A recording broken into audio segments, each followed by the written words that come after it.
खूप शुभेच्छा देतो सर्वांनी. हेच मौल्यवान पाणी. नसेल थेंबही उरला तर येईल काळाची साया. सांभाळा ही संपत्ती, तीच आहे निसर्गाची माया.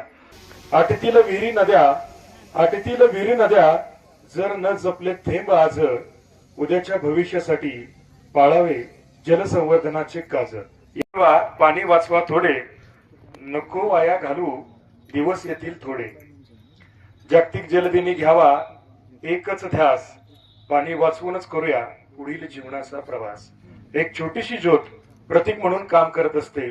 थोडासा का होईना परंतु अंधार दूर करत असते. खऱ्या अर्थानं प्रत्येकाच्या आयुष्यातील महत्वपूर्ण मानला जाणारा घटक म्हणजे पाणी.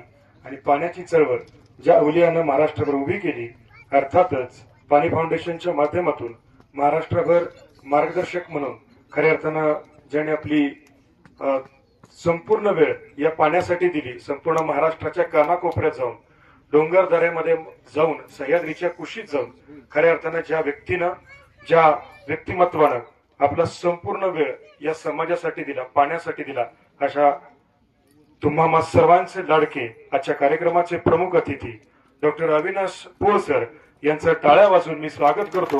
त्यांना विनंती करतो, आपण लक्षात येते का? म्हणून जाळू नका, जमीन सांभाळा. दाणे मातीतच तयार होणार आहेत. कसं तुम्ही ऐकलं, सोयाबीनचं दाणं तयार करणारा सातारा MIDC कारखाना चालू झालाय. झोपा आता निवांत. ऐकलं का? नॅनो कारखान्यात तयार झाले.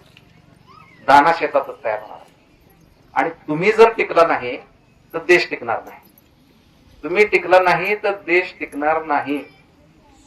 आज ऑपरेशन 4 तास उभा राहून डॉक्टर करतात की सकाळचा नाश्ता करते म्हणून.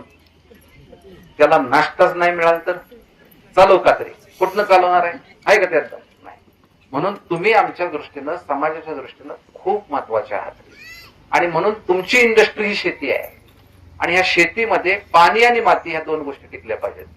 पाणी आणि माती जर टिकल्या, त्या एकात एक हात घालू नाहीत. माती टिकली तर पाणी टिकणार आहे. माती टिकली तरच पाणी टिकणार आहे. म्हणून आजच्या जलदिनी आपण नुसती जलसंवर्धनाची शपथ न घेता माती सुधारण्याची आणि माती संवर्धनाची शपथ घेऊ. आज शेजारी हे मियावाकी जंगल उभा आहे. हे कशाच्या जोरावर उभा आहे? तर मातीच्या जोरावर उभा आहे. आज याला इतकं पाणी लागतंय का? नाही. पण जमिनीतला खालचा ओलाव्यावर हे टिकून आहे.